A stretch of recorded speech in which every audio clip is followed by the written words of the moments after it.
$10. 10 billion, yeah. And then there was litigation after it, all that stuff. And in fact, Bezos, Amazon went to court challenging that decision, seeking the deposition of Donald Trump as president of the United States. That's what it was like at that time, and people forget about that. And he stood by us throughout that. He didn't cave at all. He defended us. He said that Trump's behavior was inappropriate for someone who aspired to be president, and who was president. And I once told him that there was a joke that the Post didn't cost him $250 million; it cost him $10,250 million. And he laughed at that. I mean, he didn't seem troubled by it. Didn't he proactively, Marty, as I remember you telling the story, when he arrived, he said, "Cover me." Yeah, absolutely. I don't care. He never interfered. He never interfered in our coverage. He said, "You can cover Amazon, you can cover me like you cover anybody else." He never interfered at all in our coverage.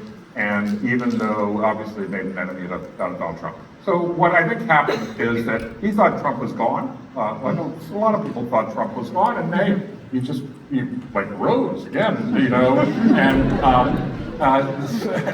and he was back. And 11 days before the election in 2024, Bezos made the decision not to run an editorial presidential endorsement. The staff, the opinion staff, which I wasn't associated with because I was in the news department, they had prepared one for Kamala Harris, and he killed it, and he said they weren't going to be doing presidential endorsements ever again, even though in the two previous presidential races they had editorialized against Donald Trump, even to the point of saying he was like one of the worst presidents ever in the history of the United States. So he feared, I think, reprisals from Trump. Trump saw him as a political enemy for one reason: the coverage of the Washington Post. Trump had promised vengeance against his political enemies, and it looked like he was going to follow through on that. And Bezos had a flavor of that toward the end because of that $10 billion contract. So I think he feared that Amazon, which is the source of his wealth, would be denied contracts by the federal government, or that the existing ones could be canceled. And that Blue Origin, his private space company, in which he invested like $1 billion a year over a long period of time, which was just at the cusp of having a successful launch into orbit, one of its rockets, and finally could begin to compete with SpaceX, which had fallen way behind SpaceX. That would be largely dependent upon government contracts, and that Trump could have denied contracts to that. And so he felt he needed to repair his relationship with Donald Trump, and he set about doing that first with cancellation of the editorial, then appearing on the stage during the inauguration, then acquiring the Melania quote documentary, totally independent. I'm sure she's just the executive producer, nothing more than that, and then they bought the rights to The Apprentice. And Trump actually, he said in the lawsuit that he brought against the New York Times, he gets 50% of the profits of The Apprentice. So whatever they paid for The Apprentice, and I don't know what the sum is, he probably gets 50% of that. And then he changed the editorial pages completely. Said it had to conform to essentially his ideology, which is sort of a libertarian philosophy, but it was clearly moving to the right. He talked about supporting free markets and personal liberties. I'm really sure that none of the opinion columnists at the Post was opposed to personal liberties. I'm quite sure of that. So, but it was a clear signal that he wanted to move it to the right, and basically that they weren't going to have essentially any writers who were to the left of center, even slightly to the left of center. And so that was how he dealt with it. I don't have any evidence, and I don't believe he's interfered at all in the news coverage of the Post. He hasn't. I wouldn't know about it. You would know about it because there would be a revolt. People would be talking. Absolutely, there would absolutely be a revolt. Right.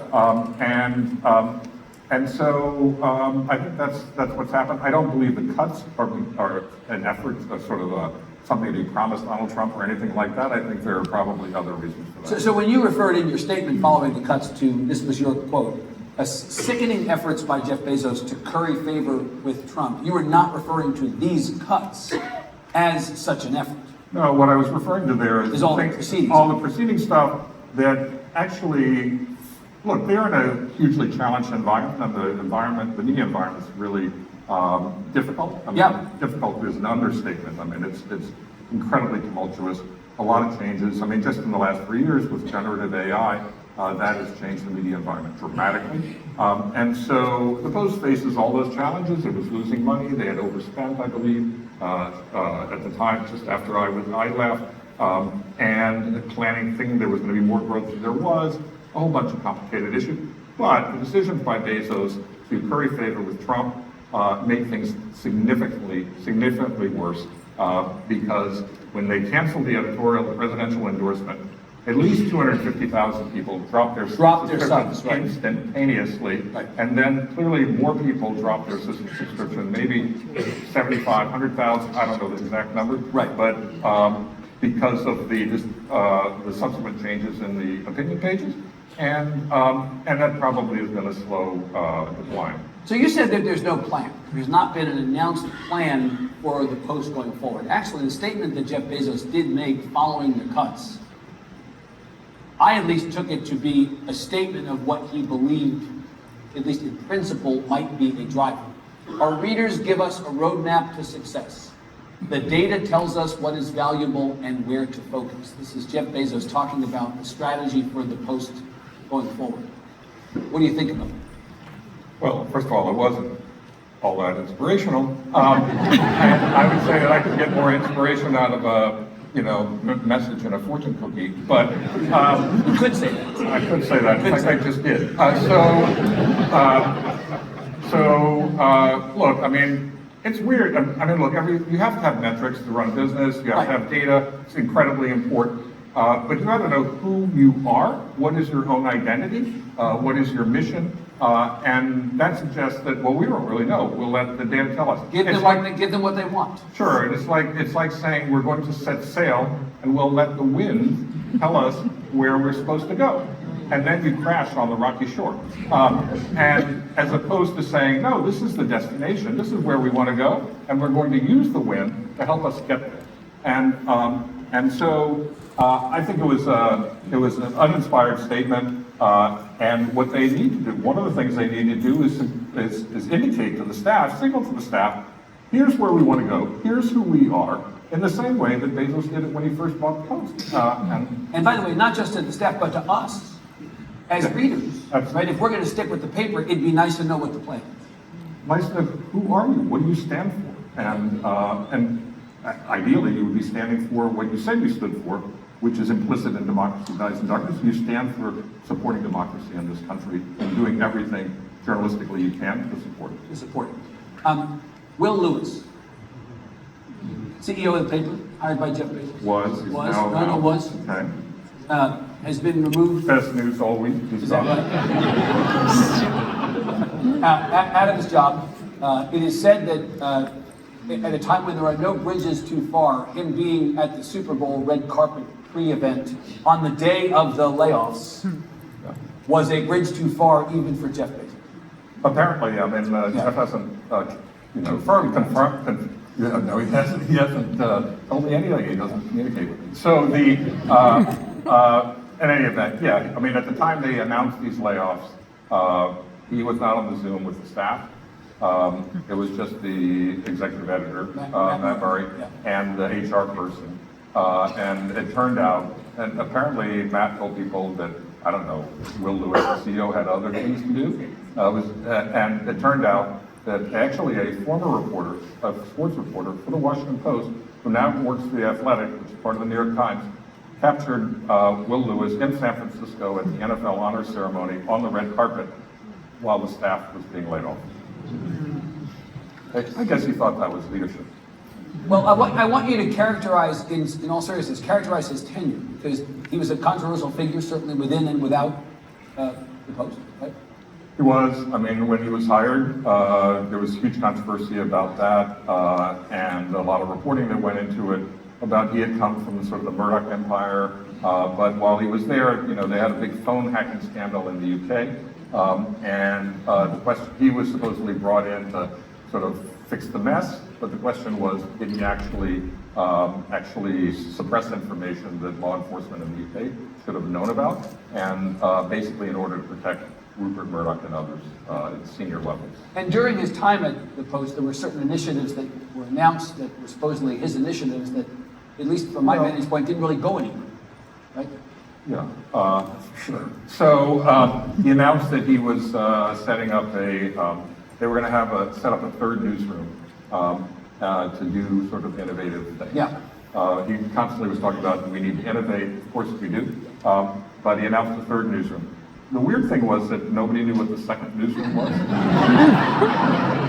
It's like everybody was like, I mean, they were just completely mystified. One newsroom. Right. It's like what happened to the second one? So and it turned out he was talking about the opinion department, which nobody in the United States, and I don't even know if in the UK they call the opinion department a newsroom because it's not covering the news. But in any event, once they figured that all out, he announced this third newsroom. It was explained in really gauzy terms. People didn't really know exactly what he was talking about. It was going to have to do with social media and all of that. And anyway, they named a senior editor in charge, very good person.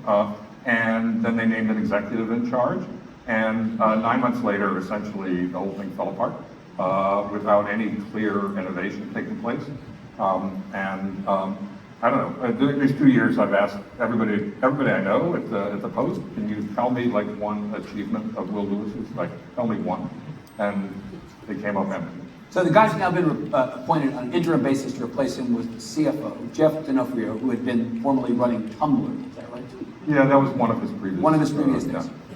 You don't know him. I don't know. He was hired, I think, in June of last year. What do you think about Matt Murray? You mentioned Matt Murray, who's been the executive editor. I have a good relationship with Matt. How's he acquitted himself over the last couple of years and in the middle of this? Well, look, I mean, I have a lot of empathy for Matt because he was put out there to tell the whole staff about this. In fact, he had to write a note to readers about they were going to continue the print edition. That should be coming from a publisher, not from the editor. And look, I mean, the coverage has been really good. I mean, they've done some great things. I mean, they've done a lot to hold this administration accountable. I mean, look, they had a great story just like a day or two before the announcement about the administration's use of administrative warrants as a way of intimidating people who objected to the administration's policies, particularly with regard to immigration. They were the ones who reported in the Caribbean that when one of these boats was blown up, there were 2 people hanging on for dear life, and then the Navy fired another missile when they couldn't do any damage to anybody. There were no threat to anybody. And the question is, was that a war crime?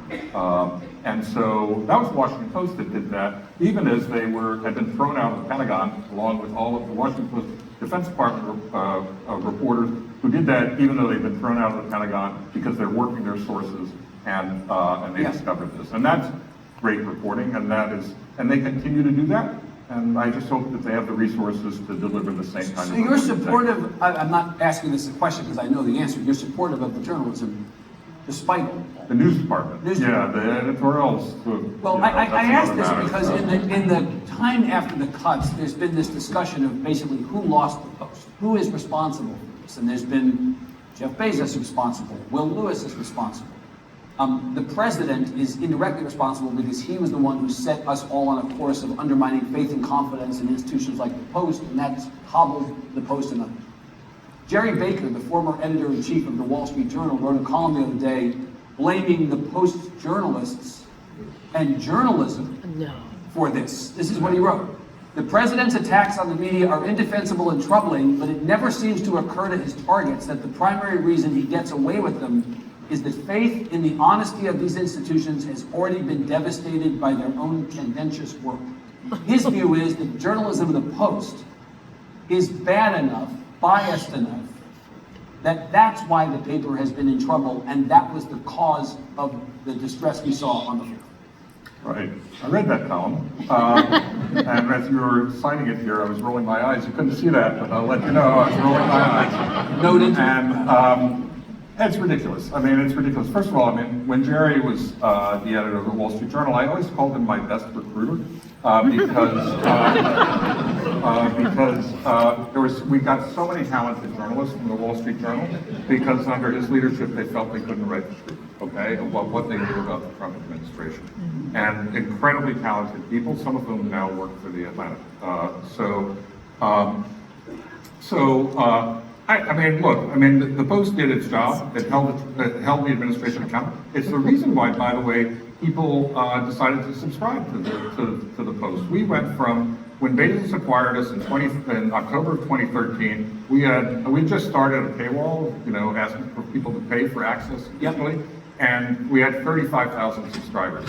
By the time I left, we had almost 3 million subscribers to the Washington Post. Our traffic at one point exceeded that of the New York Times. And they came to us because they had confidence in the work that we did. You know, it's interesting, more recently, the current editor of the editorial page of the Post, he suggested that somehow this growth was all because of partisanship, that they came to us out of for partisan reasons. And, you know, what they really, it's so wrong to think that way. They came to us because they were worried that a president, that Donald Trump would abuse his power as president. They felt that somebody like that needed to be held accountable. They felt that the press had a critical role to play under the First Amendment of holding a president like that accountable, a president who was the most powerful person in the world, and they felt that the Post was doing an excellent job at that. And so then they supported the Washington Post.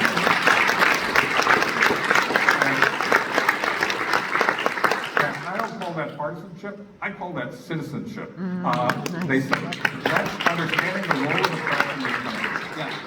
A couple of times when we've been together over the last couple of years, I've said to you, you know, young people I worked with at one point, or people who call me and ask for advice professionally would say to me, I've got an opportunity to go to the Post.